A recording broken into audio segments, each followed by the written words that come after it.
capítulo 22. Meus senhores, irmãos e pais, escute o que eu vou dizer a vocês em minha defesa. Quando ouviram falar em hebraico, eles ficaram mais quietos ainda.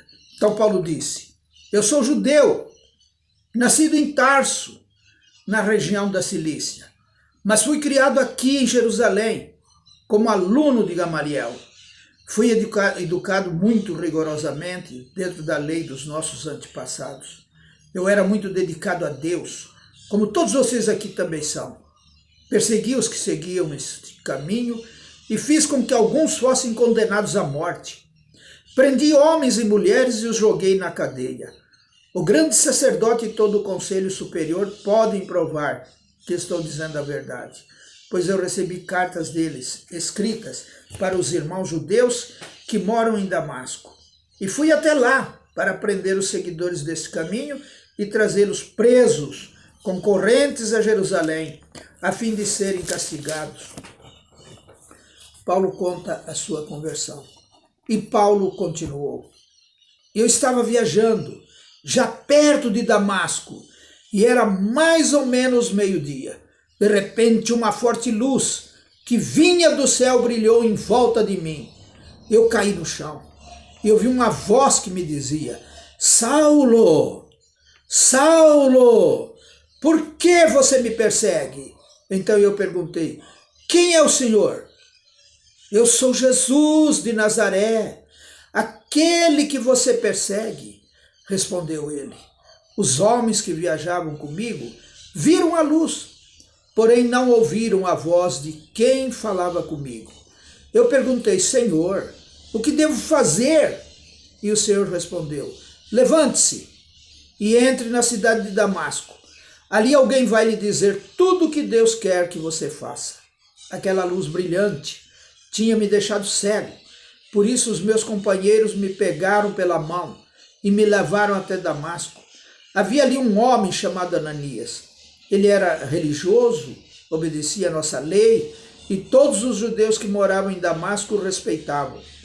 Esse homem veio me procurar, chegou perto de mim e disse: irmão Saulo, veja de novo. No mesmo instante comecei a ver de novo e olhei para ele. Então ele disse: Saulo, o Deus dos nossos antepassados escolheu você para conhecer a vontade dele, para ver o seu bom serviço, seu bom servo, e para ouvir o servo falar com você pessoalmente, pois você será testemunha dele para dizer a todos aquilo que você tem visto e ouvido. E agora, não espere mais. Levante-se, peça ajuda do Senhor e seja batizado, e os seus pecados serão perdoados. A missão de Paulo. E Paulo terminou dizendo: então eu voltei para Jerusalém. Quando estava orando no templo, tive uma visão. Vi o Senhor e ele me disse: saia depressa de Jerusalém, porque as pessoas daqui não aceitarão o que você vai dizer a meu respeito.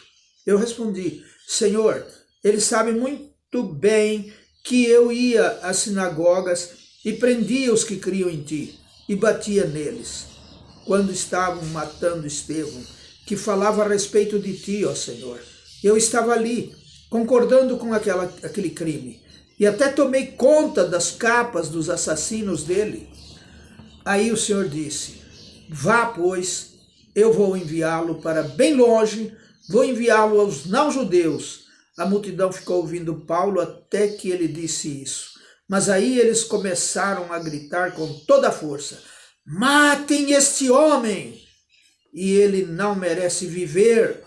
Eles gritavam sacudindo as capas no ar e jogavam poeira para cima. Então o comandante mandou que os seus soldados levassem Paulo para dentro da fortaleza.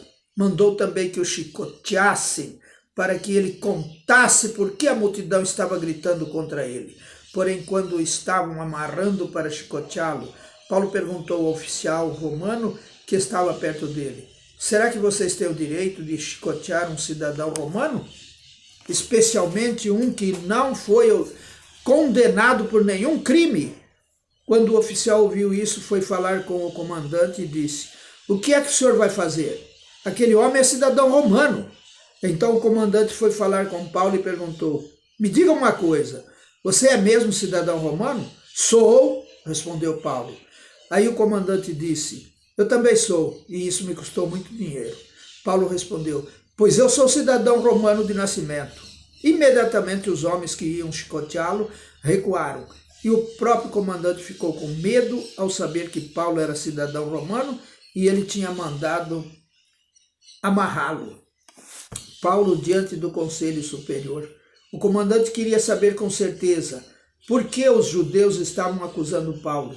Então, no dia seguinte, mandou que tirassem as correntes que o prendiam e ordenou que os chefes dos sacerdotes e todo o conselho superior se reunissem.